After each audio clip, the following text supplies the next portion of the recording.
Good evening, everyone, and welcome to the first Mayor's Veterans Advisory Board session for 2024. My name is Wendy McClinton. I am the chair of the Veterans Advisory Board.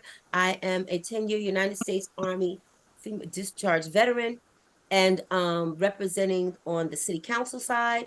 And just want to welcome you to this meeting. And at this time, I'm going to open it up to our board members, and we're going to ask them to acknowledge themselves. And we also want to welcome our two new board members, Joshua Sokol and Diego Rubio. Thank you so much, Rubio. Apologize. Thank you so much for joining us and joining the board. We welcome all the new board members, excited about what you're going to do for our veterans and also our veterans within New York City. So I've already started, and I'm going to turn it over to our current board members to go ahead and acknowledge and introduce themselves as well.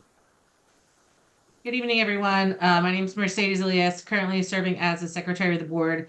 I'm a Marine Corps veteran representing Queens, and I am one of the mayor's nominees. Thank you. Hi, my name is Linda Olive. I'm a Gold Star mother from Staten Island. I'm secretary treasurer of the Staff Sergeant Michael Olive's Freedom Foundation.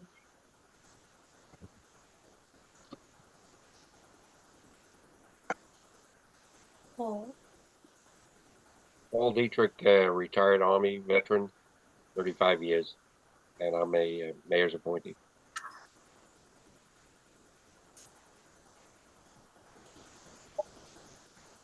Brandon, you're on the mute.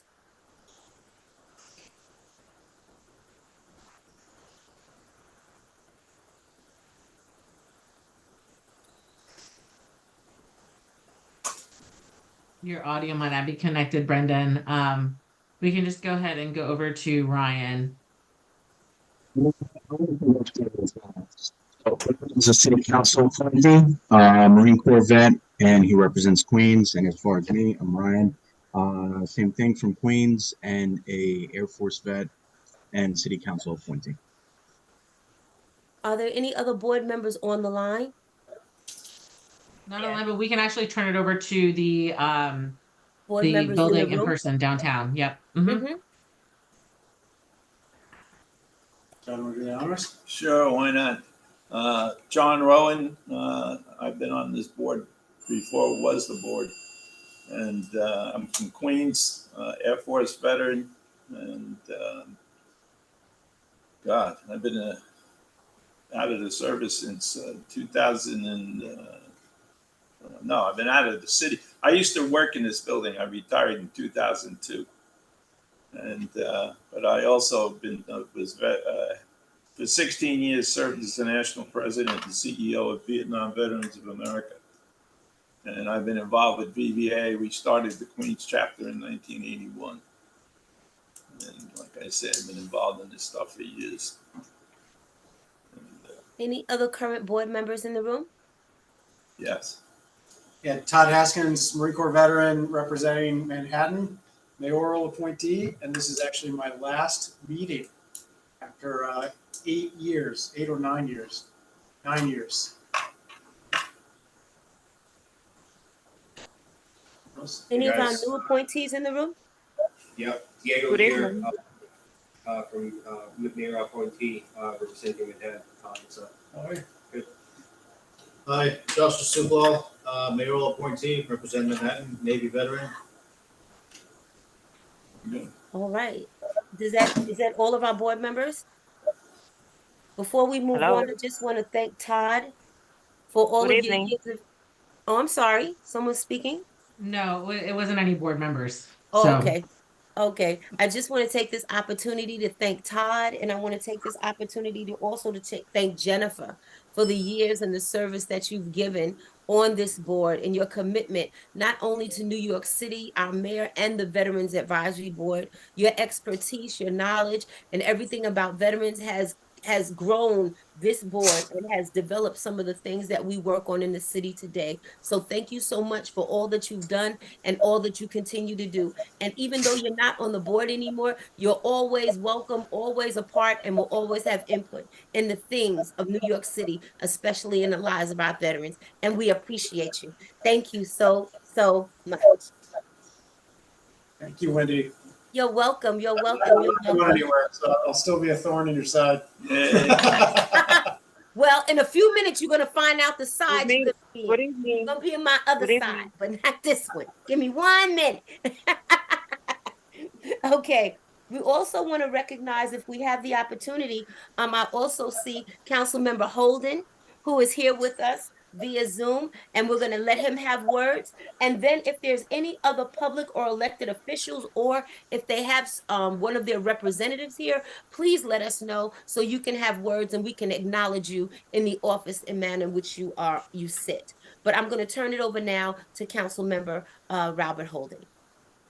Thank you, Wendy, and welcome all new board members. It's great to see you or hear you in some cases. I just want to say on a sad note, we lost Paul Malone last month, and he was my former colleague, but a great advocate for veterans, and we mourn his passing way too young. So I just want to, and I know Jason, I think you'll talk about that a little bit, and what he meant to this, to my committee and to DVS. So that was one of the saddest moments we've had in years, and he will be missed.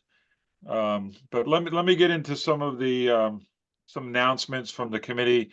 Unfortunately, we had a hearing scheduled for March 1st in the City Council chambers for the committee, the Veterans Committee, which I chair, and it's been postponed because of conflicts. And I think, Jason, you'll get into the reasoning on that. But we're going to reschedule. This will give you a little bit more time maybe to prepare, because I'd like many of you to testify. But the hearing it'll be rescheduled for April 1st. It's going to be on how the city can help Cold War veterans, including, a tax exemption, that's been a real priority for Commissioner Hendon. So to adhere to that, and I agree, there's many Cold War veterans that have not gotten the services and obviously the benefits that they deserve. So we're going to have a hearing on that. Like I said, it'll be rescheduled for April 1st. But before that, we're having our budget hearing, which is very important. If many of you can testify, whether in person or via Zoom, the budget hearing will be on March 25th in the City Council chambers, starting at 10 a.m. It's the last budget hearing of the City Council, so we kind of get pushed to the back of it, but we're going to still fight, and we could get many of you to come on and just state your priorities of how we should increase the funding in the city for veterans. So it's a good opportunity to testify how we allocate funds for veterans causes, and no better advocates than right now on this VAB. Also, we're going to try to expand the Veterans Resource Centers in the council districts. Right now, there are 2, my office and Councilmember Palladino. So I'm continuing my partnership with DVS and having a DVS staffer in my office every other week, and so does Councilwoman Palladino. My pet project, and what I've been trying to get funded for the last couple of years, is member designated initiatives to keep veteran service organizations, VSOs, afloat. So my goal is, and maybe we can get some of you to testify at the March 25th hearing. I want to have each council member, now this is very important, to get $50,000 of money, like a pot of money, because we do it for so many other groups, but we don't do it for veterans. So $50,000 would be dedicated to VSOs, like, you know, the posts, the halls, the legions, that $50,000, and it can go, it would be for the whole district, but it can go into other districts too, if they serve the council district. So 51 council members would get $50,000. So that would be a good pot that we could maintain our VSOs. Because many of them are folding, they're going under, they can't maintain the building, they have to sell it. And so, you know what happens. Happens a lot. And each year we lose a few more, and they're so valuable, even not only for mentoring each other, the VSOs, but also to take some of the stress off of our veterans and try to recruit some of the younger veterans into the halls, the legions, and the local posts. So I'm looking, by the way, since the redistricting, we only had a 2-year term. Normally it's 4 years, but we had redistricting, so each district's in the council is slightly different. So we have to reintroduce bills that we've already had in the last 2 years. So I would like some suggestions on some veteran-related bills that you feel are important. One that when I started, even before I became the Veterans Chair, I was creating a Veterans Committee in each community board. So that's something we might want to look at. I'm going to introduce legislation. Also, more procurement opportunities for veteran-owned businesses. So a priority for veteran-owned businesses. And a longer cure period for VSOs who receive violations, like let's say for the building department or from the fire department, whatever it is, the violation, we give a longer cure period so that the veterans, the VSOs could actually rectify and fix the violation, so we don't have to pay. So and I'd like some suggestions on the cure periods. Also, assistance for disabled veteran vendors, which for a long time we have a struggle with. They're being unfairly treated. The laws are not being applied properly.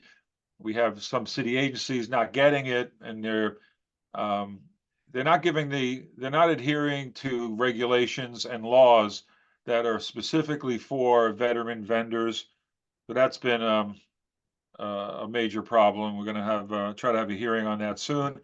And then also dealing with post-traumatic stress disorders. There's some new data and new programs. One is that I heard last year in some of our hearings. It's called RTM, Reconsolidation of Traumatic Memories. And General Sutton, Laurie Sutton, actually showed me that along with others. And it actually seems to work for a good percentage of veterans to overcome post-traumatic stress, and as little as 5 sessions. So it's economical, it's quick, and it looks like it's got some great success. So I had a hearing on that mentioned that, and we're going to try to do some more, and we're going to try to do a pilot program with the city council money. I've asked the speaker to fund the program, and we'll do more testing on it, but it's very, very promising. I'm very excited, only because a lot of, the treatment for post-traumatic stress hasn't worked as quickly, or it hasn't done as much as we could have. And so this is very, very promising. I know we latch on to a lot of different solutions, but we really can help our veterans by especially going back to the Vietnam veterans who are still experiencing, they didn't get the help they needed. They never got the respect they deserved. But I do want to help, start with the veterans who are still suffering from not only combat, but just experiences in the military. So anything we could do to help them. And again, we did make some progress and did some great things. The Borden Avenue Veteran Shelter, we've improved. They each now have their own private space and with privacy. So it's much better there. But we do feel and I'm working on this, and I like this is my last item, but I visited a veterans space that's for supportive housing in the Bronx, and they said the biggest problems that they have is getting home, our homeless veterans into not so much supportive housing, but into affordable housing.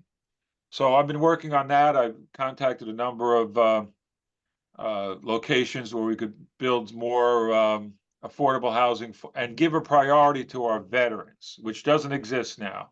So if anybody deserves affordable housing and to go to the head of the list, it's our veterans. So that's something else that we're going to try to have a hearing on, but I'm going to pressure the city council to fund affordable housing for veterans. And if you all can join us in pushing for that during our budget hearing on March 25th, I'd appreciate it. Thank you, Wendy. Thanks so much. Thanks for all you do, Wendy. You've been amazing. And I thank everyone for listening, but try to make at least one of those hearings. The March 25th is very, very important that the veterans are heard and that we get the funding we deserve. So thank you so much. Oh, I see the commissioner on. Hi, Commissioner. Hi, Mr. Chair. Hey. I hope everything's going okay. So, Councilmember Holden, thank you so much for all that you and your team do, all that you do.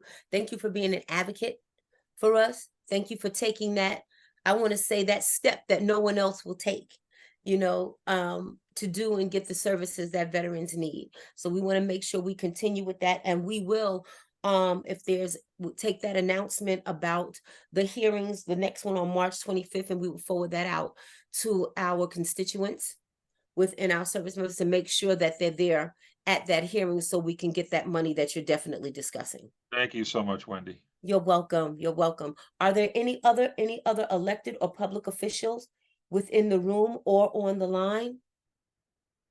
Are any of their representatives here? I'm not sure of elected officials, but Marissa Estrella, one of the board members, she is on the call. Just FYI, Wendy.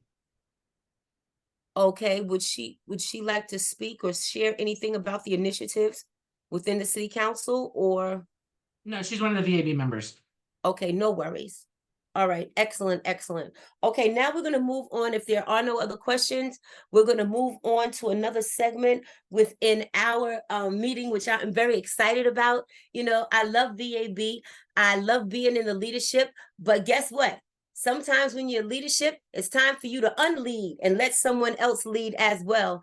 And they can follow, and you can learn and follow, because I'm a strong believer. You can't lead if you can't follow. So I have led, and now I am ready to follow. So I want to thank each and every one of you at this time for allowing me to be the chair of the Veterans Advisory Board. I've been a part of this Veterans Advisory Board for the last 8 or 9 years.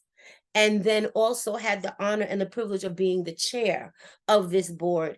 And I really, really love the board. I love what they're doing. I love the ideas. I love which way we're moving, but I also enjoy new leadership, and I also enjoy fresh ideas. I also enjoy new things that'll bring ideas and strength to not only to New York City's veterans community, but also to the constituents of the board and the ones we represent.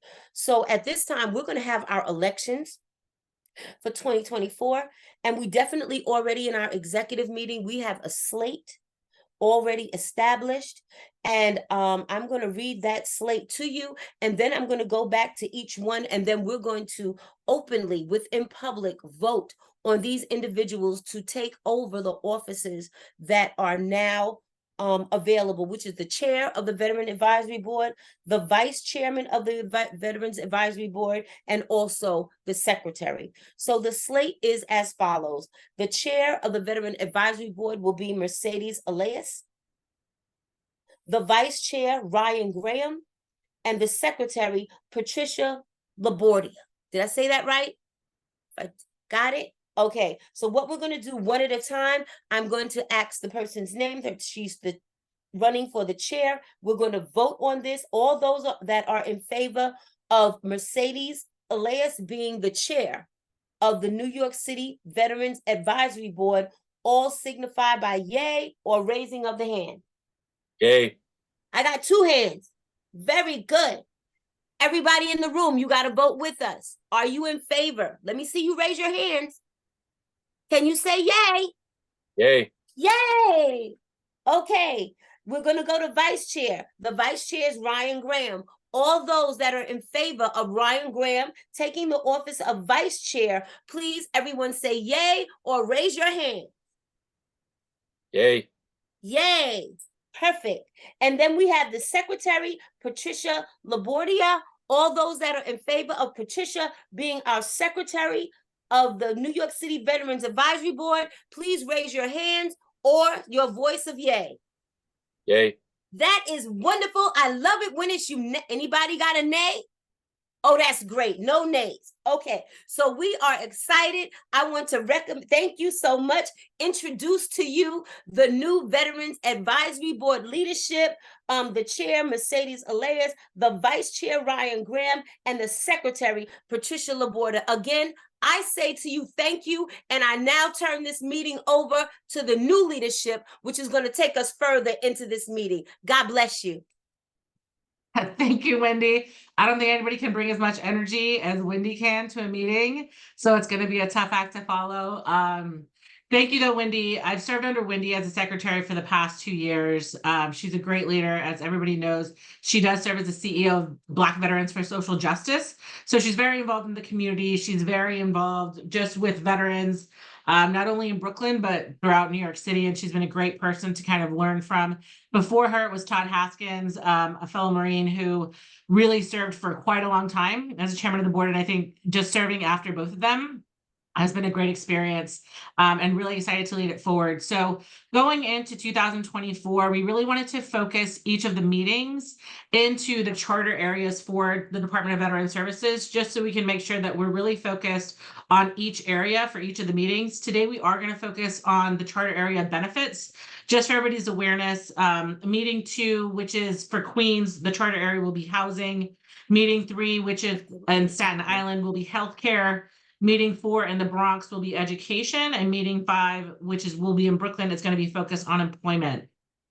So with that, just if you have any sort of agency or resources that covers one of those charter areas, please make sure to email us at nycveteransadvisoryboard@gmail.com to let us know, so then that way you can get on the slate to brief your resource. That's very important, especially for the veterans who attend, to be able to know about what resources are available to them for each of the charter areas.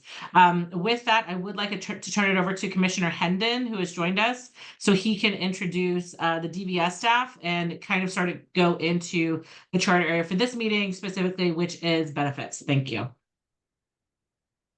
Thank you so much, Chair, Elias, and congratulations on the elevation. Also, Wendy, thank you so much for your service in the chair seat for all this time. I just also want to take a moment to acknowledge the 2 outgoing members, folks who, formerly are no longer with the board, as far as Todd Haskins and Jennifer Kamrowski, and recognize the 2 new members of the Veterans Advisory Board, as far as Josh Suklal and Diego Rubio. And we're just happy to have you all a part of this, and also acknowledging, Patricia Laborda and her new seat as secretary of the board, and Ryan Graham and his new seat as vice chair. As Mercedes mentioned, the charter areas for the Department of Veteran Services are healthcare, housing, benefits, culture, education, and employment. We're so happy to spend time going into things with you in regard to benefits. I know from our team on the call, in addition to Jason Lachlan, who heads our intergovernmental affairs efforts, we're joined by, Michael Bocchini, who leads our claims team. And also, I know that we have Cass Alvarez, our chief of staff, with us on this call. I know there are other members of DVS who are with folks who are there at 1 Center Street. And so I just want to get some time for Mike to, talk us through claims aspect of things. Before doing that, just want to put out there the broader picture for us is 2 major, arcs for DVS. One is to continue to optimize and enhance the services to our veterans and their families. And the other one is to bring more of our brothers and sisters out of the shadows. So anything we can do to find and identify and bring in those veterans who are not really identifying, or not really taking advantage of all their benefits, or not a part of the community, we care to do. And the other piece, which goes directly to what Mike will speak to, is everything we can to optimize the services, the benefits for our folks. If you need us, please don't hesitate to reach out. We can be reached via phone. The number is 212-416-5250. It's 212-416-5250. The email address is connect@veterans.nyc.gov. It's connect@veterans.nyc.gov. You can find us online at nyc.gov/vets. Once again, it's nyc.gov/vets is the website. And the social media handle is hashtag NYC Veterans. Once again, it's hashtag NYC Veterans. And so any issues that you have, please reach out. I keep saying that we're all in this together. We're co-creating this experience. And without further ado, I'm happy to pass it over to Mike Bocchini, who runs our claims team. Thank you so much.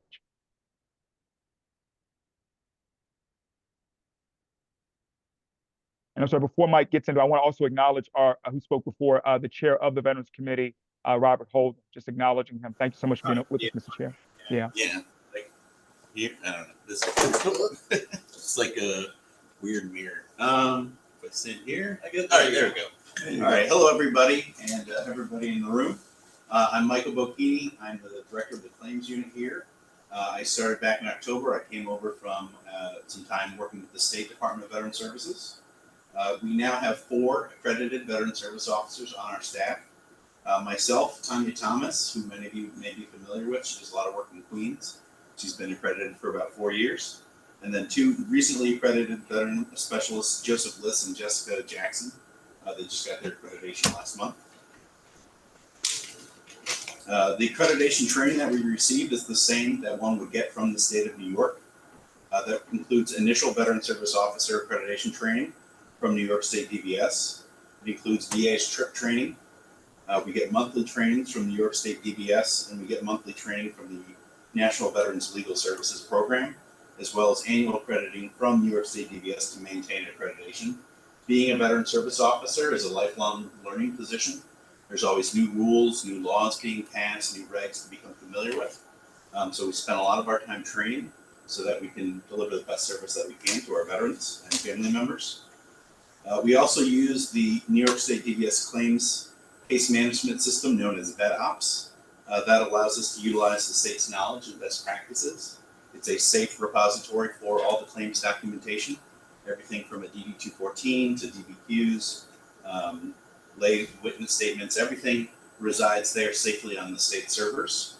And then we also submit the claims via VetOps to the VA, which allows us to take advantage of the state's experienced intake center team. So these are trained veteran service officers who are familiar with claims. They're going to check our claims for both completeness and quality. The last thing we want to do is send a claim to the VA that then is going to ping pong back and forth as the VA asks for more information. Whenever we can, we want to submit what's called a fully developed claim. That way the VA rater has all the information that he or she needs to make that decision.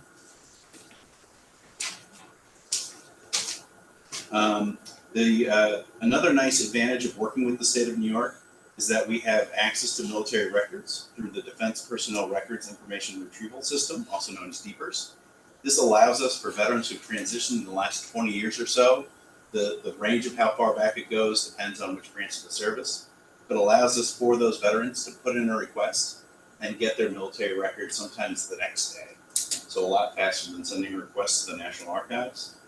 For those veterans who are not on DPERS because they had service that's a little bit older, we're trained to assist them with using the National Archives. Both, maybe it's the website, maybe we send in a fax, but both of those we use the standard Form 180, and then we retain a record of that within VetOps so that everything's like properly documented and people know that we had their authorization to request their records. The types of claims that we're focusing on right now are really the bread and butter of disability compensation as well as pension and survivor's pension. So this includes filing new claims for service-connected disability compensation, filing for an increase in disability compensation, filing new claims for wartime service pension, also assisting dependents with filing new claims for DA dependency indemnity compensation, also known as DIC, or for filing for survivor's pension. We'll also work with veterans if they have an appeal. We do that in partnership with the state of New York. They have a whole appellate unit. So we basically review the VA decision letter, look for those items that we could use to file an appeal, and then we run it by the state to make sure that it's a good looking appeal before we send it in. And then finally, because we've got that training from the state The team is also trained to help veterans and family members access state and local veterans benefits, including the New York State Blind Veteran Annuity, the New York State Gold Star Parent Annuity, property tax exemptions, employment counseling from the Department of Labor, everything from getting a veteran designated ID from the DMV, and the New York State Lifetime Liberty Pass. As you all know, there's sort of the big ticket items, and then there's a long tail of veterans benefits. We're focusing on those disability compensation claims. We're focusing on those pension claims because those are the really big life-changing things that can really help a veteran and a family member. But we also want to be aware of those other services. For in-house, we have our referrals to our housing unit. We have our referrals for mental health, and then we use Vet Connect to refer veterans and family members to other outside things, like the example of the Department of Labor. So there's no wrong way to connect with us. I'll share probably via our communications team or through Jason the contact information for myself and my team, and that way all of you know that we're real people. These are direct phone numbers, direct emails. You can get a hold of us. Because everybody just got accredited with the exception of Tanya in December, we don't have a long waiting list. So if you have a veteran who needs help with a claim, we can probably set up a time to meet with them next week, take care of their 2122, get that POA in, get that intent to file in, start working with them on gathering the evidence that they need for that fully developed claim. That's my spiel. Thank you. Yeah.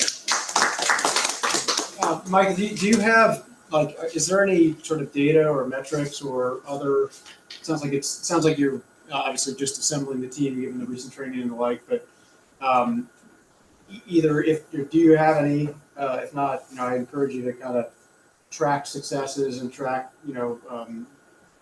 yield, or I don't know what the right metrics are, but track the appropriate metrics. And then I don't know if Chair Holden is still on, but just when you think about this from a public policy perspective, and I know the VAB's really emphasized this a lot, the cost of funding him and his team, when not only can he help many veterans get obviously the benefits they deserve, because definitionally they all deserve them, but if someone has a long dated disability claim or otherwise, the impact on the city from a cost of funding these handful of folks can be, it's just such a massive return for the city of New York that it's a complete no-brainer. So if you don't have data, if you have data, I'd love to hear it. And if you don't have it, I encourage you to try to track that and make sure there's, that we kind of know how the process is going.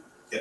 So right now there's only really numbers for the month of January. Mm-hmm. So I don't think there's much that we can learn from that. Yeah. But we are tracking both intents to file as well as the claims that we've submitted. We'll in the future, I'm sure we'll be tracking appeals as well. And then, for as far as like measuring that financial impact, the way that we did it at the state was an annual report. Mm-hmm. So I know the city has different reporting requirements. I have to keep reminding myself that I don't work for New York State anymore. I work for the city. But I know it's something the commissioner and I have talked about is right. We want to make sure that there are those numbers there so people can see the results of the work that we're doing. Great. Thank you. And Mike, the only thing if I can add, and this came up from other members of the Veterans Advisory Board, is although you're going to track like intake and you're going to track like how the case was adjudicated, if you can also track days before the file is actually the claim is actually filed, because it's very important. A lot of the veterans had issues previously. If they'd contacted any sort of resources, they wouldn't hear from them for a period of months, which was pretty significant. But if you're able to kind of shorten that timeline to be able to, from the moment the veteran contacts the office to, let's say, submitting a claim within 30 days, that's a pretty reasonable timeline, especially if they can, and it also too, it also depends if you can't get access to the medical records, but the timeline between contact and submission is actually pretty important because that is an issue that was previously brought up. I do see Samuel with his hand up. So Samuel, if you wanted to say anything about that. So Samuel Coates, Bronx VA now. I got promoted, so I haven't seen you in a while. But I'm gonna be honest, the DAV in New York State, they're backed up to May at the Bronx VA. So my suggestion, and I'll reach out to the city, is if I could borrow one of the claims people in the Bronx at least once a month to do that burden, because we have veterans waiting till May now. Remember that these are BSO organizations, just like New York City. I mean, if you could spare one person a month, I have the location, I have the office, and we could help you out. And Jason, do you want to add anything on that? Yeah, thanks, Mercedes, and thanks, Sam, and congratulations on the promotion. I just wanted to take a moment to add on the topic of support for disability claims and completing these applications. I want to thank Chair Holden and the Queens City Council delegation. We were just invited last week where the commissioner got to provide testimony in front of all of the city council members in Queens with budgetary proposals, and one of our budgetary proposals was funding to get additional benefits counselors within the Queens borough. I won't go into details with the asks. If anyone would like more information, we'll certainly give them to them, but we still haven't heard back from the Queens delegation yet if our funding requests were I don't know what the correct terminology would be, maybe approved or selected for funding. Commissioner, is there anything you'd like to add on that? Yeah, Sammy, thanks, JL. So what JL was mentioning was we've reached out to the Queens delegation to see about having additional support here. We're reaching out to the other delegations also, Sammy, to see if we can have more folks who can help cover down on this. Also, strategically, with what we want to do to end this backlog, or try to attack the backlog, is once per year, working with VA headquarters to have a VAC, or Veterans Experience Action Center. It's where they flex additional resources from the Veterans Health Administration and Veterans Benefits Administration to one site. We're targeting doing a VAC at Yankee Stadium, where that would, among other things, help clear the backlog of claims as far as folks who are waiting to see DAV, waiting for New York State DVS, et cetera. And so we want to try to leverage that. The thing is, that's only a once per year situation. And so that's something that we're targeting for September of 2024 of this year. But that would only be a one-time per year thing where we can get VAHQ to come down and provide additional resources to help people with a VAC. You can show up on that day and walk away with a decision. And so that's one piece of it. For now, the near-term piece that JL was describing was us trying to work with the council to obtain resources to flex folks in the communities to assist with this, likely working out of city council members' offices. He spoke to one request that's gone to the Queens delegation. We've got requests out for the other delegations as well as another way to help try to deal with this. What's also, to add to you, there's the Bronx VA location, but we've got so many other sites where we have veterans who also need help, between the 11 hospitals with Health and Hospitals as an example. And so we want to make sure that we are being as, equitable as we can be with reaching out to folks in different places and making ourselves available, and with getting resources to you. And so I just want to call those things out where we hear you. We're trying to chop this tree down in various ways, between getting a national fix, a one time per year, between getting council funding to have someone in the district offices to help do this, and between finding some other way to get some folks out at healthcare sites across the city, not just VA sites, but also, VA and non-VA sites where we've got veterans going to all these places. I wish that was a better answer, but just know that we're working on this, trying to do better on this situation. John, I see your hand up there in the building. Yeah. When do I have? Yeah, a chance to make a comment? I can wait. Can I go ahead? Sure. First of all, being Navy retired and VA 100% total and permanent, I am the response in this way. My disability came from the United States Navy. They're responsible for me. After my retirement, I transferred over to the VA administration. They're responsible for me. I am a citizen of New York State and the city. They're responsible for me.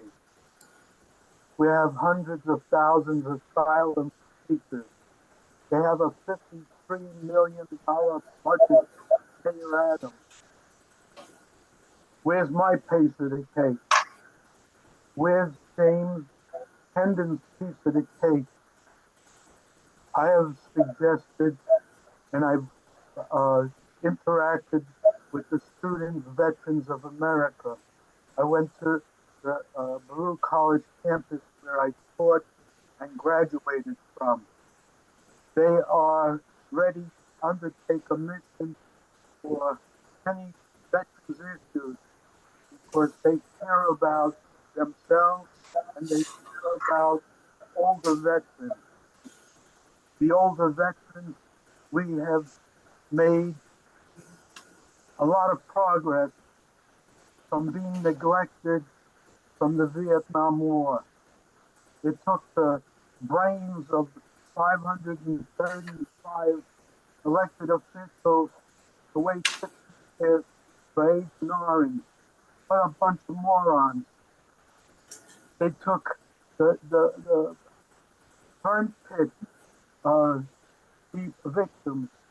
It took them many years to understand that they too needed veterans health care.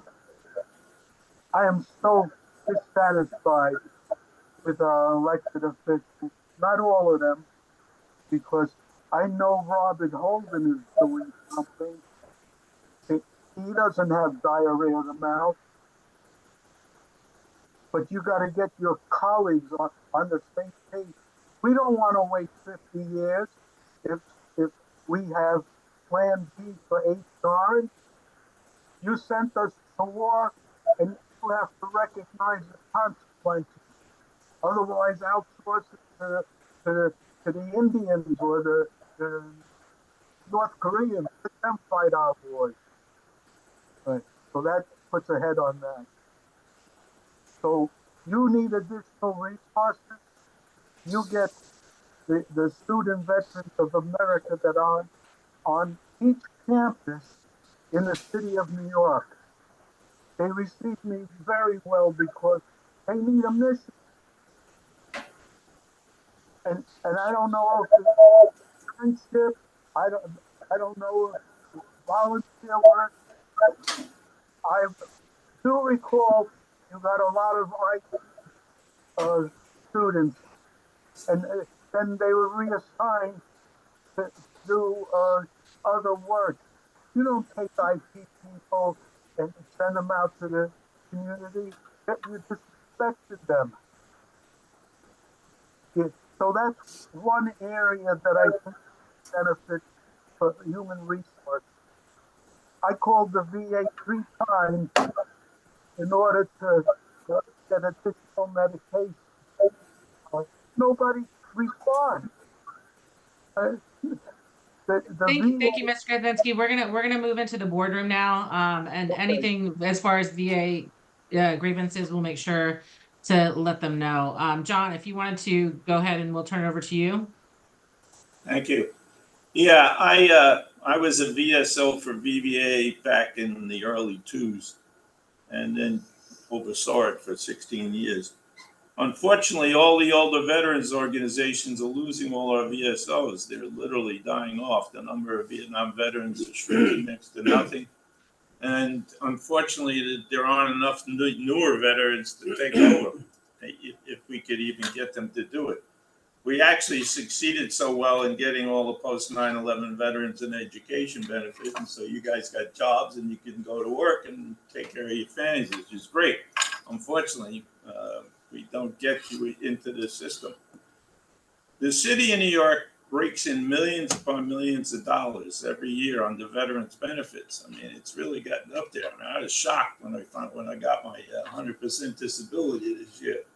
I mean, I think I finally cracked $4,000. It's amazing. But the city of New York, what are we talking about? 6 people? We should have 60. And we could earn money for every one of them and 10 times what their salaries are. And it'd be pure money coming into the city of New York, which would cost them very little.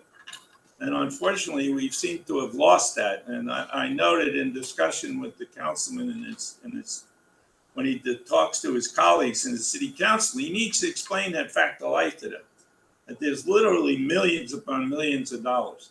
Never mind the fact of all the people that go with me to the VA hospital up here on 23rd Street, which is millions of dollars again, that is being spent on our veterans in New York City. But again, we aren't getting everybody in there. All the PTSD programs still need to be done more. I was appreciative of what they did in Borden Avenue since I helped create that place back in the 80s. And so I look forward to that, but it's and the problem we got is my era is gone. I mean, I'm 78 years old, and there ain't a whole lot of us left. I hate to tell you, I used to know some really great service reps in this city who unfortunately passed away. And there's just not many left. We need all we can get. And I think that the city, if they understood the system well enough, could understand that every dime they put into it, they'd get back 100-fold. And I think we need to make that point made to the council members. We're one of the few groups, by the way, with your men, women, straight, gay, you name it, we got it. And, you know, what the hell? And every color under the rainbow, every religion, everything else. We're all veterans. And I think that needs to be understood as well. Well, I think to Todd's point that getting the metrics behind it and getting actual numbers to show what kind of income is coming to the city will be exponentially helpful, especially because there's been so much work already to get the staff members assigned and trained and ready to go. So the more data that we can get, the stronger the case will be made. I do see that there's somebody behind you, John, with their hand up. That's right. Joe Bello. Joe, hi, Joe. Good. I just want to make the point. We've been talking about the city council, and I appreciate everything the councilman has said, and you know, the commissioner meeting the delegation, but we can't forget that this is a city agency that is run by the mayor and the administration. And what I haven't heard so far, and hopefully I'm assuming is happening behind closed doors, is that, you know, the commissioner and others are talking to OMB or to Ann Eisen, the deputy mayor, about the need to put funding into this agency instead of cutting it. I mean, at the last hearing that I attended, we talked about it, and even the councilman and a number of us said it, between the pegs, the budget cuts, and what we've seen, we're starting to cut into the bone. And I agree with John. This is going to be a Band-Aid if we can't get more funding into this agency from the mayor's side of the house. Yeah, but Joe, that goes to everything that's been said here about metrics. There's no way you're going to request money without metrics being tracked properly. Well, then, would that be the case? I'd like to see what the metrics were that made the mayor cut. And that's what we're talking about here, to develop the metrics, to set a baseline so that we're able to request that funding. We should have had that baseline of metrics. This is a 9-year-old agency. Listen, there's new. I understand. There's new blood. Yeah. You know me. You never come strong, so things are going to change. Just got to let the system work. I get it. The system. Also, right now there are metrics. They may not be metrics related to the New York City's agency, but they can tell you exactly how many dollars are coming into the city of New York to the veterans living in New York City. No, I'm not. And it's in the hundreds of millions of dollars. Hundreds of millions. It's huge. But the bottom line is it should be a lot huger, because we should have a lot. We used to have 2, 3, 4 people in every borough. They're gone. That was only the city people. We used to have state people, which, by the way, cut back a lot in the city of New York. We used to have New York State agency counselors, veteran service officers in every hospital and in several other areas that seem to have faded away into the woodwork over the years, and are all wonderful. If you're upstate, they're covered pretty well. But here in the city, we've never been good. And there's so many better agencies. Westchester, Suffolk, and Nassau have serious agencies that have been doing veteran service stuff for decades and bring in lots and lots of money. Hudson Valley. Yeah, Hudson Valley, same thing. I know them. And when this agency started, when Lori Sutton first took this agency, it had outreach people, and it had mental health coordinators. And we've watched systematically as the years have gone by, between, in fairness, the last administration and this administration, it's been cut. And I understand we have a deficit, but I mean, how are we, like Todd used to say, how are we going to get veterans to come here to New York if there's not enough services for people here? So I I spent nearly 2 years at the front desk clerk of one of the GPD programs in Phoenix.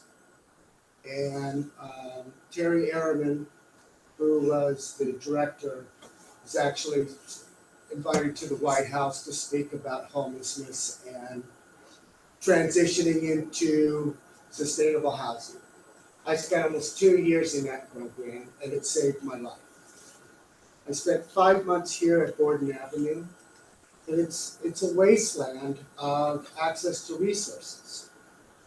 And my biggest objective over the last year that I've been on the Veterans Task Force is to get this network set up.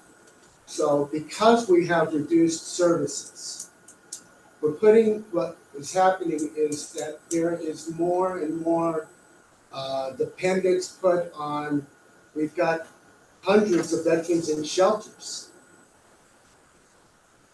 Being able to maneuver through the VA system is tough as a veteran. For somebody that's there as a caseworker, it's impossible. So I have been putting together this resource guide, and the basics are there. It talks about all of these different topics that we have, and it's written from the perspective of the veteran who was actually homeless at the time. But I had a question for you on the VSOs. How are you approaching National Guard? Are they eligible to file claims? How does the eligibility work?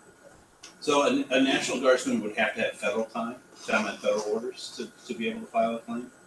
Is that active duty? Activated on federal orders as opposed to being activated by the governor. So are we able, am I able to refer veterans that we don't know exactly what they're, and then we find, so exactly. we can find out? Exactly. So if there's a veteran and they don't know what their status is and they don't have their discharge paperwork, that's what we can use the Defense Personnel Records Information System or the National Archives if they're a little bit from an older era to find out that information. And what about working with the PACT Act and the Compact Act for somebody that may or may not be eligible for veteran benefits, but a claim would avail them of access to homeless services and other VA benefits? You mean because of their character of discharge? Right. Yeah. So yeah, we'll work with any veteran of any character of discharge and find for them what they're most entitled to. Even with a less than honorable discharge, if a service member's injury is related to their time of service, they still qualify for medical care. The VA will make its own determination in many cases to say that for the purposes of VA care, they have found that they meet the standards. And then there's also New York State has its Restoration of Honor program where they make a determination for, I think it's about 51. You have to ask Benjamin Pomeranz for those. Does that cover under the Compact Act as well? I'm not familiar with the Compact. I'm familiar with the I think PACT it's more Act. mental health.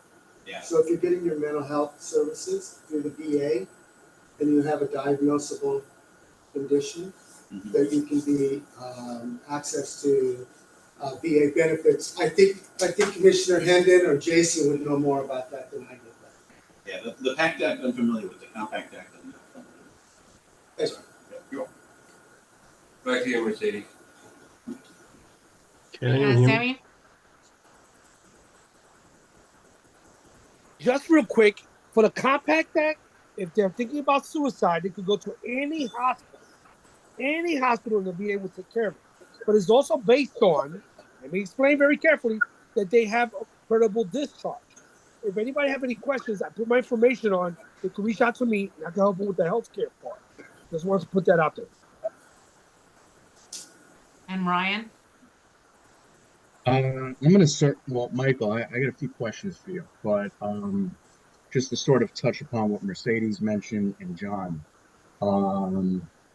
Metrics are definitely important because pretty much that's what Councilman Holden, what he brings to not just the Queens delegation, but the entire city council for funding. So the metrics is important, not just the front end. It's really comes to the back end, the success rate, which I'll get back to that in a second.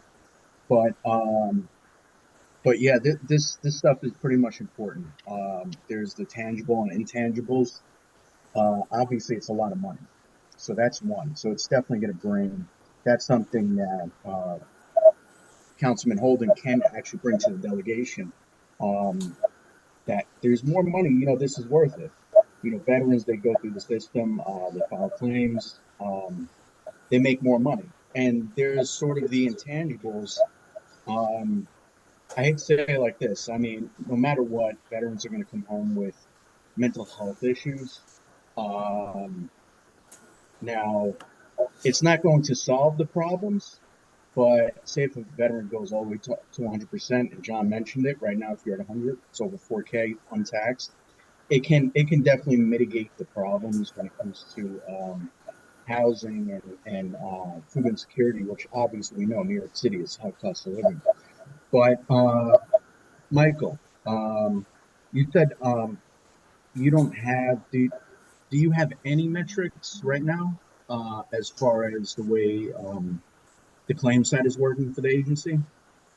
Yeah, so the only numbers we the only numbers we have are for January. So in the month of January, we filed 6 claims and we took 15 intents to file. So if anybody who doesn't understand the difference, intent to file is when you tell the VA, I want to file a claim, that then gives you 365 days. So the claims that were filed in January were folks who we started working with in December, once we got POA, and they were relatively simple claims where it was easy to pull the information together. The claims that are still open right now, and I consider it an open if we have the intent to file, but we haven't done the 526EZ or we haven't filed the pension claim. We're in the process of working with them. They're putting together their personal statements. We're getting witness statements. We're requesting medical records from their private doctors. They're filling out PTSD stressor statements.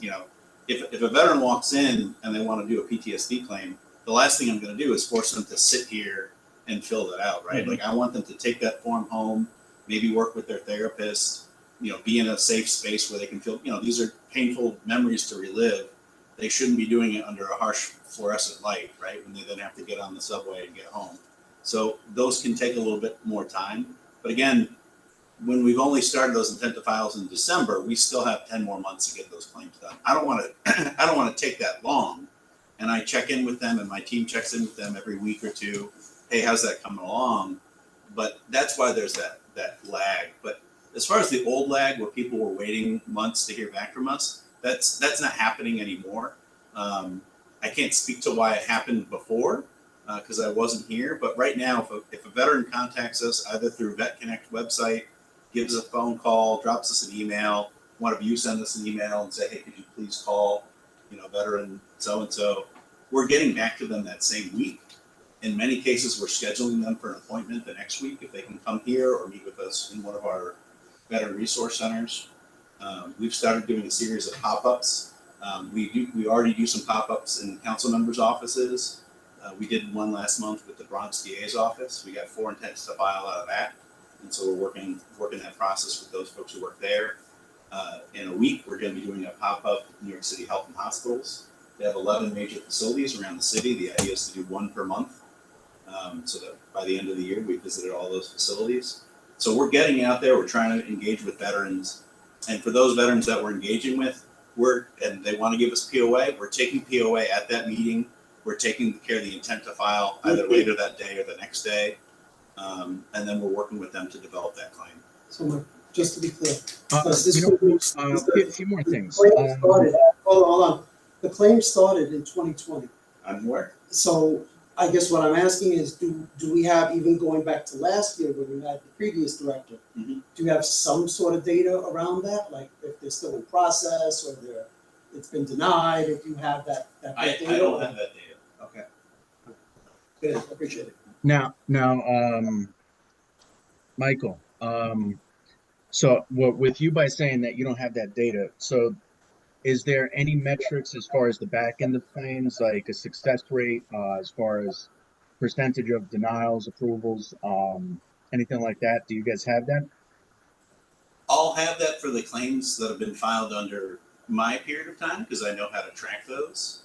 But from the previous reps who worked for the city, I would have to get that. I'd have to reach out to Benjamin Pomerantz and the team in New York State DBS, because the whole way through, the VSOs have been accredited through New York State DBS. And if I can get, I'm sure I can get the list of everybody who the city accredited, and then I can work with Benjamin to figure out who those veterans were that they filed claims for and what the results were. I think it's important to do that. Yeah, because the reason why I brought that up is because of obviously Mercedes mentioned it earlier. The front end, the intents to file submissions, the appeals. Well, the appeals is sort of not really at the front end, but that stuff's important. But ultimately, I mean, really, what works, and you mentioned Councilman Holden again, is that by showing, the percentages, the numbers, whether it's denials, approvals, and that stuff can really be quantified. You can take a percentage of an increase. You can see how much they make. So, I mean, this type of stuff is really good, which honestly, down the road, it'll help the councilman's case when he presents it in front of the delegation. Where it unfortunately, I hate to say it, but that's really how it works. If they see on their side, like, hey, this is working and this is bringing more money into the economy. I mean, it's pretty much, like I said, we're going to retain veterans. I mean, like I mentioned, we're a high cost of living city, so these things are important. But yeah, I mean, if you guys can implement something like that, or have something kind of going forward, like a success rate, that stuff would definitely help all around. Just an idea. Michael, so 21 intent to file, how many veterans approached you and you guys concluded they had no claim? We haven't turned anybody away. Sometimes we've met with veterans, but they already had POA with another organization and they decided to stay with them. And they just had some questions that they wanted to talk to us about, but we haven't turned anybody away at this point. I'm not saying turn someone away. I'm saying like someone comes to you and says, "Hey, do I have a claim?" And you're like, "Oh, you don't have a claim." Like it's just. Again, we've had such a small sample. Like we haven't had that happen yet. So 100% of the 21 people who approached you all have viable claims. Well, if they're able to produce the evidence that they said that they have, sometimes we need, that's why we're waiting for the diagnosis, right? So there's some conditions without a diagnosis, it's hard to move forward, right? Okay. So there's some things where we all know about presumptive conditions. We don't need a diagnosis for that. Right. Then there are some MOSs where, if you were in the artillery and you tell me you have hearing loss, I'm not going to be worried about a diagnosis for that. Yeah. But there are other conditions where you need to put together more information. We were working with a surviving spouse who had a common law marriage, right? And so it's a question of, can we gather enough evidence to persuade the VA that they had a common law? I'm not going to tell her, hey, New York State doesn't have common law marriage. Go to Texas to take care of this. I'm going to do what I can. Right. Yeah, but I don't think we've run into any frivolous claims at this point. Yeah. We haven't run into anybody where we've said, no, this isn't a claim. I have several veterans over at Boardman Avenue right now that need trying to file claims as we speak. So. Yeah, and my colleague John works out of Boardman. Do you know John? He's on the housing team. What's his last name? Is it Fowler? Yeah, John Fowler. Yeah. I'm not sure. I was there in 2022. Okay. So but yeah, now I just work with the veterans over there. Sure. Well, I've got cards. I'll give them to everybody here. We'll make sure Jason gets them to everybody on the committee. So you can get a hold of me, you can get a hold of my team, and we'd be happy to meet up with those veterans. We do have Brendan who's been waiting to speak for a little bit. Can you hear me? Yep, we can hear you now, Brendan. Okay, I just wanted to bring up a quick thing, and I know I don't want to keep going over the same thing. We don't have any metrics or any information from people from the past. Unfortunately, myself, I am someone who reached out to DBS last year and tried to process a claim, and it didn't work out too well. What I'm concerned about is the people that did reach out in the past. Where do they stand? Like people that are going into Councilman Holden's office and asking for assistance that have in the past year, where do those people stand? Is there any follow-up with those people that actually walked in and asked for assistance? Because I'm concerned that they're now just going to be left out there, because I know people like myself And I know a few people that I had sent in there that basically were waiting for someone to get back to them, and they never did. So I'm not asking you for a miracle, because I know you just started and you can't possibly maybe follow up with everything, but is there some sort of way of trying to make sure that these people are having some sort of follow-up where we could help them get through what they need to do? Yeah, absolutely. So my knowledge is that in the in-between period when there was no one here who was filing claims, veterans were being referred to New York State Department of Veteran Services. So if there was follow-up from New York State Department of Veteran Services, it'll be in VetOps. So I can check that list of who the referrals that were made to see if they got followed up. Holden's office is actually a great example because one of our veteran service officers, Tanya Thomas, is there 2 days a month, except for this month because she's got jury duty. So I wouldn't be worried about any of those veterans, but I thank you for raising that issue. I'll definitely look into it and make sure we're reaching out and touching those folks. Tanya was great getting back and communicating 100%. She was amazing in that aspect. But I think the other part of it was not having the right people in place. Or unfortunately, you know, look, I know the budget is restricted. Again, you just started. There wasn't enough people leaving, coming in and out. I'm glad to see that you're going to be there to keep better numbers now, because for a city, we are completely underrepresented for representatives from New York State, from everything. It's an extremely difficult job, which I've learned more and more the past few years. I'm like going through my own claim now, and it's not easy. You guys are sitting there, and the amount of paperwork that it takes, and I don't think most people in the room understand fully that, let alone a diagnosis, the things that you have to really file a claim. People think they can just walk in and say, you know, I was in Vietnam at this time and date. There's a lot of work that has to be put into that claim. That's hard work that your people have to do and very time consuming. So I'm glad to see that there are people there and that you are putting the people in the right place and getting the training. So thank you for that. Just a point of information, at the last VAB meeting, Brendan did bring up that he had filed a claim with City GBS, and he never heard anything until he found out it was with state. Mm-hmm. So I think what Brendan and I are agreeing with, what we're saying here, is that the follow-up is very important. Because once the claims have gone in, you know, at least something has to be said to them that where that claim is at. Yeah. It's some process. Am I right, Brendan?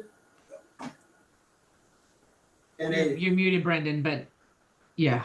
In my case, I did go to DVS, New York City, and eventually they didn't respond to me. So I reached out myself to New York State, and I went through them to process my claim.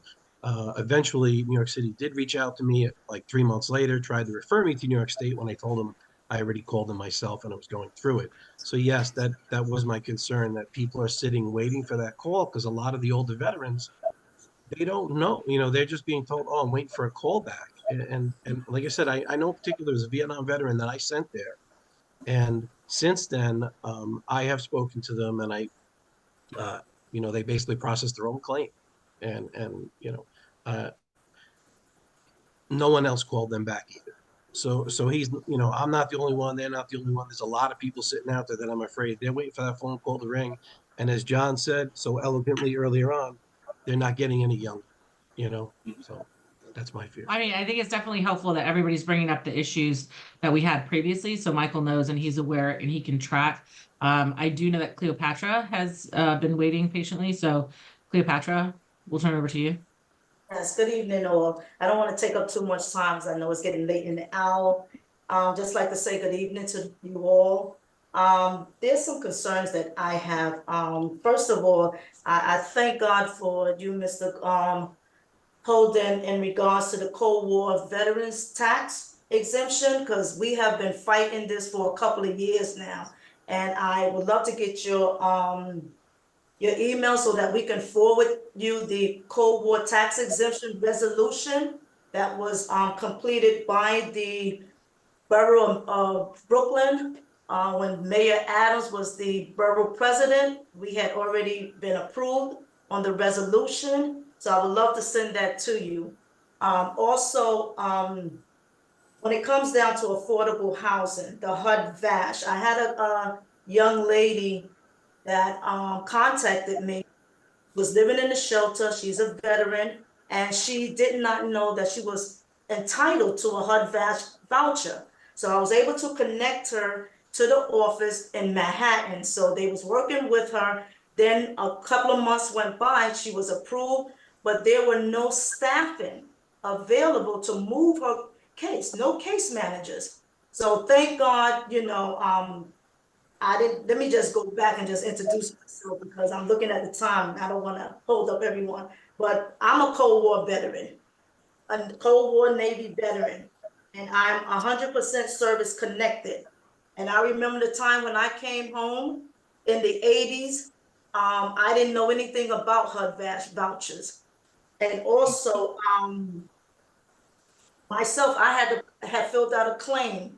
I thank God for Sammy in the Brooklyn VA, a great guy. He started with me on this journey. Eventually, he fell off, and I was being awarded 10%. Then I had to fight for the rest of the percentage. I was denied 3 times. I did it, appealed my case 3 times. Eventually, I became 30%, 60%, 90%, and now I'm 100% service connected. And that's the work that I put. I didn't give up on the fight. I continue fighting. Now I have a lawyer that works with me, and he provides pro bono services to veterans. We have a couple of veterans now who just became 30%. Now one veteran's down 80%. So he's doing a great work with us. But when it comes down to these HUD vouchers, we have to get staff in those offices. I thank God for Mr. Hendon's office, Commissioner Hendon's office. The staff there work very diligent with me because I'm very passionate about what I do. I say with the parade, if I'm the chairperson of the Brooklyn Veterans Committee and Community Board 16. I'm also the founder of the Veterans Appreciation Day Parade and Resource Fair in Brooklyn. And we have a lot of the veteran organization that does participate, and they have been great because from the Veterans Village, which includes the state and the federal level, I was able to reach out to them to assist this young lady in getting the HUD badge. A couple of months ago, her case was approved. She was able to get her HUD badge, and we had an apartment lined up. We lost 2 apartments for her because of the fact that there were no case manager to move her, to provide case manager service. HUD badge approved, but no case manager to move the case. And I find that, very ludicrous, because this should not be. Our veterans should not be going through this. And thirdly, every time we have a meeting, our public meeting, and when HPD stands before us, there is no veterans preference. You have community board preference, you have city employee preference, but there's no veteran preference. Only veteran preference that we have now is the Mitchell-Lamas. How is it that we serve this country and we can't even get preference? I remember years ago when I first came home, we had preference with employment with the post office. Why come home? Serving time in the military, we're supposed to come home and continue our time of service with the city, with the government. I worked with a gentleman who worked for me. This gentleman is 70 years old, came home and started working for a nonprofit organization because no one introduced him like, continue your services. I continued my services with the post office and was able to retire with the post office. And these are things that we have to introduce as well. And also, when we have a lot of veterans, when I was a case manager in one of the homeless shelter, I had veterans who wouldn't even identify themselves as a veteran. I would have to ask the question, did you ever serve time? Did you ever serve any time in the military? And how much time did you serve? And then from there, I brought in my team and we helped this person afford them become service connected because of what they went through in the military. Suffering with post depression, came home and ended up right in prison. And these are the things that we are facing. But we definitely need to look at this housing and let us fight for veterans' preference on housing, not just Mitchell-Long alone, but all HPD housing, all these new developments. We should not be put in a pot with community board preference, where city employees have their own preference set aside. I asked the question last night, what percentages belongs to veterans? And they're saying it's just 15%. That means 15% for all. So if 15% is selected and no veterans, they have met their quota. Hey, thanks, Cleopatra. I think you raised some valid concerns. Commissioner Hendon did put information in the chat for HUD Bash issues. And just remember that the next charter area that we are covering for the next meeting in Queens is housing. So we will ask the DVS to make sure to look into some of these concerns and make sure that they address them for the next meeting, because the focus of that one is housing. So we definitely appreciate your input. We do want to give some time because there were some personnel who had actually reached out to briefly during the meeting today, the opportunity to do so. I did see Carla Lerner, who was on the call earlier. Carla, if you are on still.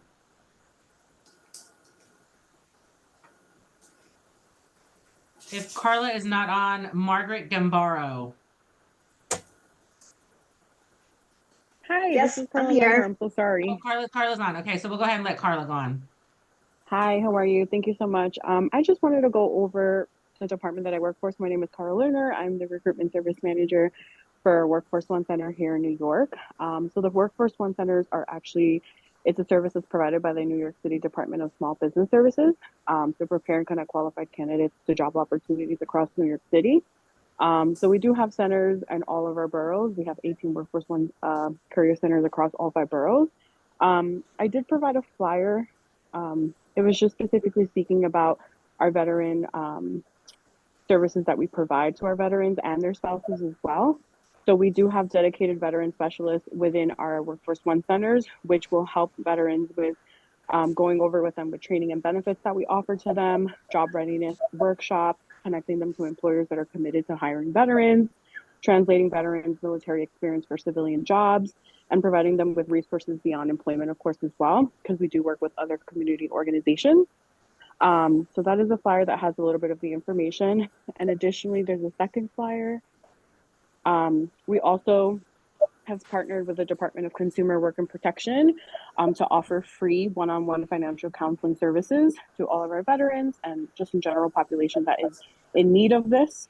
During these one-on-one appointments, the financial counselor can help with a variety of things, including dealing with debt, including student loans, creating a budget, opening up a safe and affordable bank account, repairing their credit, and helping individuals in our veteran population with certain aspects of financial services like that. So these are just some of the benefits that we're going to be offering to all of our veterans and their spouses. Like I said, if anyone has any veteran that is interested or needing and looking for a job opportunity, we are more than happy to take them in and help them out with our veteran specialists. Thank you so much for your time, guys. I really appreciate it. I'll drop my information in the chat just in case anyone comes to mind that is in need of these services. Thanks so much, Carla. And Margaret, if you would like to go.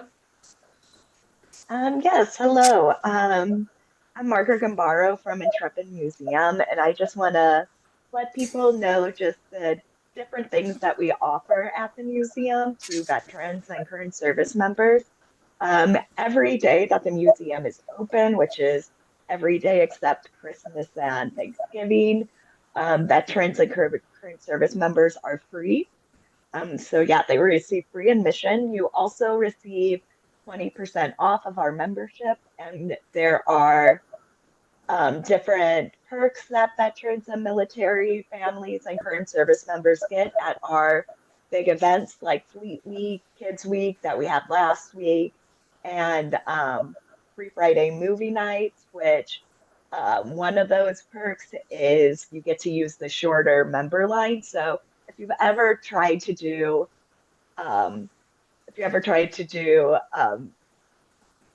Top Gun on the flight deck, you know that the line is crazy. So using that smaller line comes in handy. And also we just have free programs for our veterans and current service members and their loved ones. I put the information in the chat, so you can follow those links for more information and how to register. And also, if you want more information, you can go to intrepidmuseum.org/vets. I also have that in the chat. So thank you.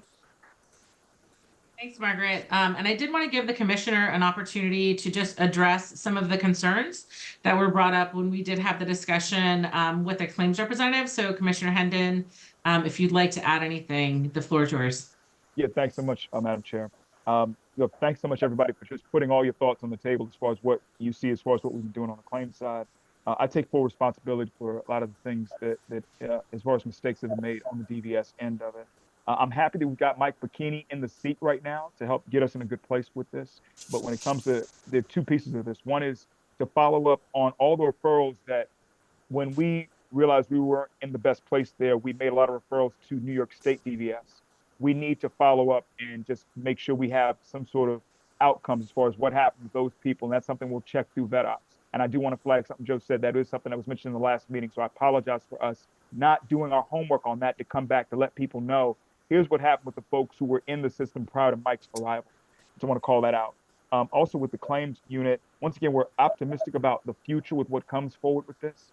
I think with the past, there were just some, mistakes made internally. And once again, I fully own those things. What's been complicated for us is prior to COVID, the authorized strength was 49. We're currently at 37 as far as our authorized strength as an agency. And so to operate in a land where we had some decreases, yet to work to expand this important need of claims, it's been complicated and we're working to navigate it. We're trying to attack this in all ways that we can. And we're trying to attack this internally too, as far as making these same arguments folks have been making. But we hope to get data to support folks who want to make this same case externally on why this needs to be expanded. All those things, including the point on numbers. When we first fought to get a claims unit established, we brought all those numbers up. We ultimately had to make internal moves. We didn't get additional resources to start this thing up, and we've tried the best we can. We want to keep trying and giving you all the information, all the output you need so you know where it goes. I want to speak to some things that Cleopatra had mentioned. When it comes to HUD-VASH and the lack of counselors, please reach out to us if you encounter those types of issues in the future. We typically deal with the folks who are eligible for VASH is like a Section 8 voucher just for veterans.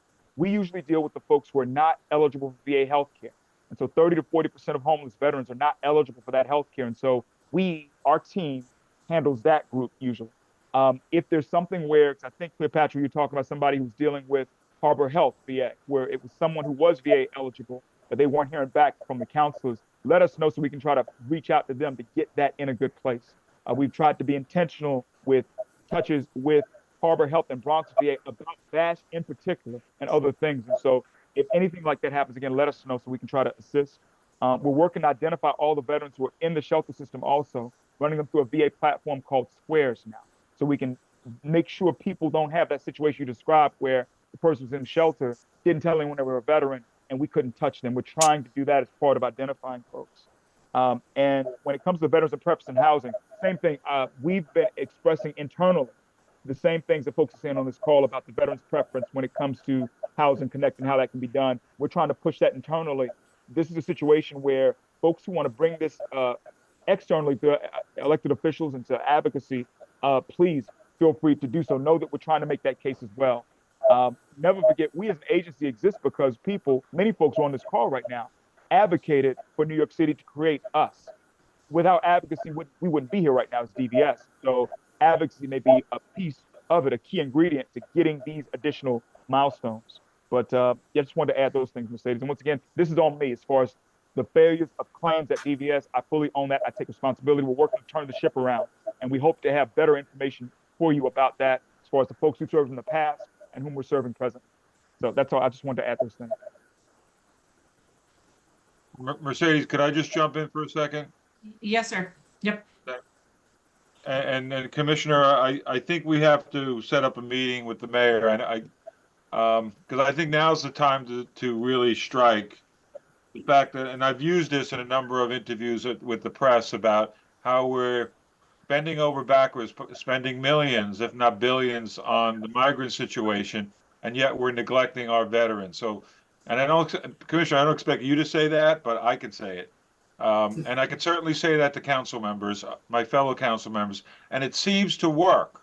So that's why when we have our hearing, certainly need Dr. Brown at that hearing telling us what's going on and certainly how things are falling through the cracks. And the veterans can really speak up to their situations. Doug, I see Doug's on the call here. Doug, I guess, still waiting for his answer on certainly getting medical benefits. But there's so many people that we need to hear from. If you're having difficulty, if you know somebody that's having a problem, and just expanding, getting the funding that DVS deserves. The budget should be double. What I think the budget, Commissioner, is 5 million on your agency. That should easily be double that, 10 or if not more. So that's what we got to have a theme where we actually say, how about our veterans? We're being forgotten by the city. There's more funding, by the way, that we can get this year. In the future years, 2 years, 3 years from now, we could have problems, but now's the time. They have more revenue in tax revenue than they've expected. So now we have to strike. And now this time, our budget hearing on March 25th is vital that we get a number of veterans coming out. So thank you again. I just wanted to throw that out there. And Joe Kosinski touched upon this and he gave me that idea, but we do have to bring up the migrant situation. What about our veterans? And try to get some of the council members that are not paying attention, get their attention that way. Thanks. Commissioner Holden, I want to thank you for that. And that leads into something that it says been burning. I'm not going to hold you. It's been burning. You know, most of these community-based organizations, like Black Veterans for Social Justice, other community-based organizations that service veterans, we had to take a 5% cut within our budgets to accommodate our migrant families. And if we had to take that cut, I'm quite sure that DVS had to take that cut as well. You know, and I brought that up. That's an issue. You know what I'm saying? That's a real issue. I brought that up at the hearing to the financial people, and I said, look at the optics on this. You want to cut DVS, and their budget is 5 million, and you're spending that a day for the migrants. So let's get real with this stuff. These are veterans served our country. We owe it to them, and they should be at the head of the line. So let's have that theme. By the way, I know some people have problems with that because you're pitting one group against the other, but I don't care. That's the way I feel. I don't care how people portray me. It's the right thing to do. So if we can get, again, it's so important that March 25th budget hearing, and Commissioner, I do want to get a sit down with the mayor, and I'm going to try for that. And if you could be there, certainly to really make the case, because we shouldn't be cut, but we should have a much larger staff in DVS. Thanks. And I just want to add one thing on that. Just the fact I want to add to that really quick. Just that. One moment. Commissioner, can you hear me? One moment. Yeah. There's nothing, if you can, and I apologize for interjecting. Councilmember Holden and Commissioner Hendon, the greatest effect that you can have is when it's a veteran speaking about what they're not getting, opposed to the leadership speaking. So that March 25th, we need as many veterans as we can in our Veterans Advisory Board meetings, wherever, speaking to the needs that they need. It's one thing for us to do it. It's another thing for them to do it. The most prominent thing is when we have our veterans speaking. I agree. And again, it's going to be about what about our veterans? I think that's the theme of this. What about why are they being neglected? Why is DVS the smallest agency? By the way, we're on the last day of these budget hearings. They put us in the back all the time, and I'm fed up with that. So that's why I want to sit down with the mayor and certainly with the commissioner and try to say, look, let's find a pot of money for our veterans. And certainly, our veterans, and like the commissioner has said at a number of hearings, our veterans are not applying. We're well below the national average on disability, right, Commissioner? Applications.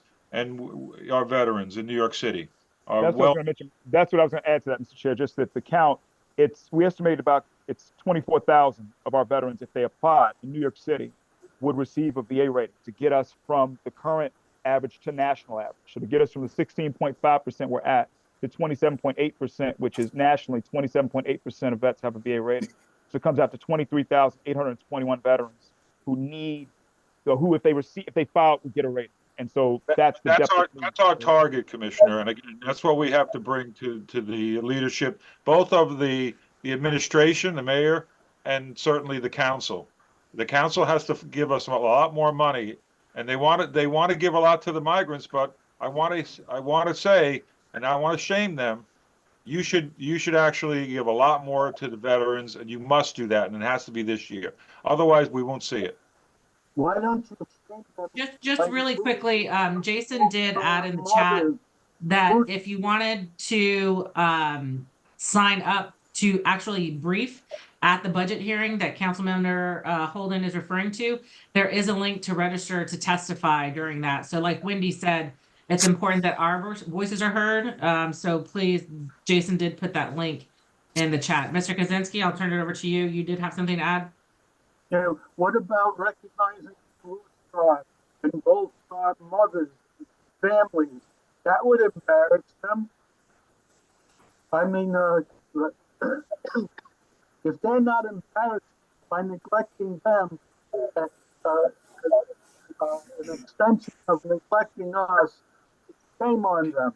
We need a mayor that knows how to recognize veterans in their families. The last what I want to suggest, there's so many templates around the city of New York, like at Brew College and other colleges, they do tax returns to citizens. That's a template where the veterans, student veterans of America, to do the template for outreach and discovering veterans in this city, and then doing the outtake that introduce them to the force. That would certainly be a valuable asset in human resources for him until we get a better budget. You got students out there that are veterans that just come back, they're being educated, they have disabilities, and they want a mission. They want a mission because all they do is they meet and they have chicken wings, and they don't know what to do. So harness them. The other idea is I have a Mitchell Lama. There's so many things that I've benefited as a disabled veteran that prevented me from committing suicide. You don't have self-respect and you don't have some accomplishments in life. What the hell's left for us? We're on the streets. We don't care about anything. We're not getting medical attention.